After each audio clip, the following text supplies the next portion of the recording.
Gibbs is, I mean, he's going to be our bell cow now. You know, he really became more of that last year. And, but we're going to hang our hat on him quite a bit. You know, we're going to do a lot of things we feel like he does well. Now, I've mentioned this before. He can run everything that we've got. He can run every scheme that anybody's ever run.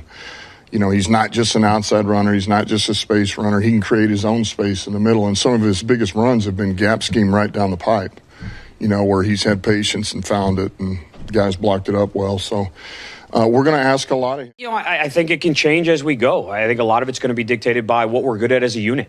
You know, where are we the best? Where are we the most effective? Who are we playing? And how do we utilize his skill set to build on that? I mean, he does so many things at a high level that I don't think there's necessarily a ceiling or a cap on what that could look like. But I think that's going to be dictated a lot by the people around him and how pieces all fit together. Those guys, you know, and there again, it's early. But you know, Cade, man, he's a good-looking dude, man. He's a big man. He's built right, moves pretty good, and now it's just getting up to speed with our terminology, the mic points, all that. But I like Cade, man. He's going to be he's a good fit for us, you know. He's a good fit for us, you know. And same thing with Larry Borum, man. You know, moving slow over there to the left. I think there again. For what you want from a young guy, talking about with where we are going into week 6 of all season or whatever, I like where Ratledge is going. All right, that's good. You know, it's good. So I feel a guy that, you know, had learned a lot and has grown, you know, has taken some of those things. So that's good. But, yeah, we got a lot of competition in there. All right, man, let's get it. So you got MCDC. Ain't that what y'all call Dan Campbell? MCDC. I hate that shit, man. Just call that motherfucker Dan Campbell or DC. Like Motor City Dan Campbell and like Motor City Cade. That shit trash too. Like, man, y'all be killing me. But said it's the Jahmyr Gibbs show. He gonna be the lead back. He gonna be the bell cow back, and I'm here for it. You know, he's right. Jahmyr Gibbs bust out a lot of runs in between the runs in between tackle, off tackle, catch it out the backfield. His route running, his hands have improved. Last year, he got stopped on short yardage a lot. But a lot of that had to do with, you know, them not having that offensive line. And the offensive line going to be critical. You got some battles in there. You got Frazier, Mahogany, Drew Stroggins, Tate Radledge. You know, K. May is going to be the center. You got Frazier and Drew Stroggins who can play center and guard. Giovanni Manute who can play tackle and guard. Yeah, you got a lot of interesting guys there, but obviously I think the expectation is Mahogany and Tate Radledge at guard. Obviously K. Mays at center.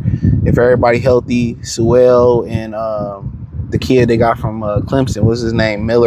Blake Miller, Bryce Miller. I don't know his name, but that's the expectation if they're healthy. And then the interesting thing where if they can galvanize in the middle of that defense, he won't get stopped in short situations. But let me say something as a insert real quick. Hey, man, it's time to see something from Sanoy Vaki out the backfield, too. Everybody talking about Manu Giovanni. He finally got that first start versus Cincinnati last year. Okay. And he got injured. But everybody really is talking, you know, forgetting that they also moved some capital to get Sanoy Vaki, and he was a safety / running back / special teams player. Special teams, he's a special teams player, been injured, not done much return work. He's a running back. You know, when they draft, hey, it's time to see something. You know, explosive player, good hands out the backfield. You know what I'm saying? So it's time to really see what Sanoy Vaki can do. You know, as a 3rd yard back or as a collective with Isaiah Pacheco and Jahmyr Gibbs. So nobody's really kind of talking about, you know, Sanoy Vaki and what he can bring to the backfield, what he can bring to that backfield, man.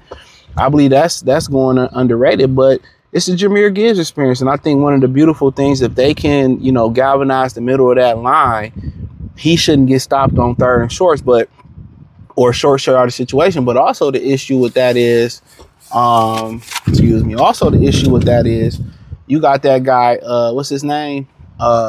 K. Mays, which he's not known for being a good run blocker, but Tate Radledge and Mahogany is. So can they do something different where K. Mays is an exceptional pass blocker?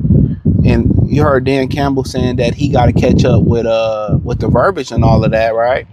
But can they get him to the point where he can really, you know, run block at the point of attack? Can he be a better run blocker, you know? So that's also, but the great thing about it, if that Miller kid, whoever started at right tackle, whether it's Bourne, which is going to be probably the kid from Clemson, whatever his name is, the beautiful thing with Sewell going to left, they're going to be able to run left and right. You know what I'm saying? They're going to be able to, in past years, they really couldn't run on the left side because Taylor Decker wasn't a great run tackle. He was a solid pass tackle, but other than that, he was. That's why he ain't got picked up yet. He wasn't that good of a player.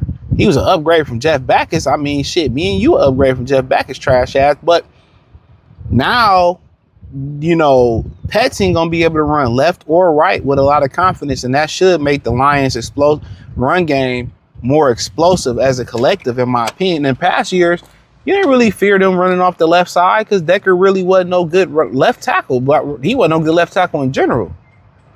Now you move Sewell to left tackle, you can run off that. You can really have a lot of runs going to the left, so they got to respect the left and going to the right. And if they can shore up what they do in the middle of that offensive line and they can get that push that they got in previous years, Jahmyr Gibbs could be set for a 2K type of season. And now I'm talking about 2K5 or 2K10, 2K20, whatever. I ain't played them type of games in years. They've been asked for years. But yeah, he's in a great situation, in my opinion. Had a call. So let me finish this up real quick. So yeah, man, I just think, you know, running, you know, being able, if they can solidify the middle of that offensive line, I believe they'll be able to do a lot of things, running to the left, running to the right, and run up the middle. So he could be headed for a 2K type of season, man, just rushing. So with Drew Petzing's, his ability to stick with the run and want to run, I think last year people got caught up in him throwing so much. They were down multiple running backs. Remember, you had the running back that dropped the ball before he crossed the goal line, which I really think he did cross the goal line, though. And so yeah, I think it's gonna be swell. I think it's gonna be straight, man. If I keep it a beam with you, if the offensive line can come together and gel together, because think about it, you got a new right tackle, the guards probably be the same, new center. That's really the brain of the offensive line, and then you got Sewell moving to left tackle, which he did start as a left tackle as a rookie, because Decker was hurt per usual.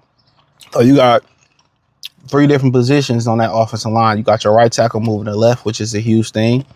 You got a new right tackle, which we assume it'd be the rookie from Clemson. And then most importantly, you got a new center who got to learn the verbiage and stuff. So it's going to be very interesting. Appreciate y'all for listening to me. Check out Detroit Lions Talk playlist for more videos like this. Thumbs up the video, share the video, subscribe to the channel. Appreciate the love and support. Thumbs up the video. Hit the link tree. Find me everywhere. You can find me everywhere there. Facebook, Instagram, whatever. Peace. Maybe I'm just letting my agent, you know, Brad and them do all that right now. I'm just worried about the team ball. I'm just trying to hoop right now. So.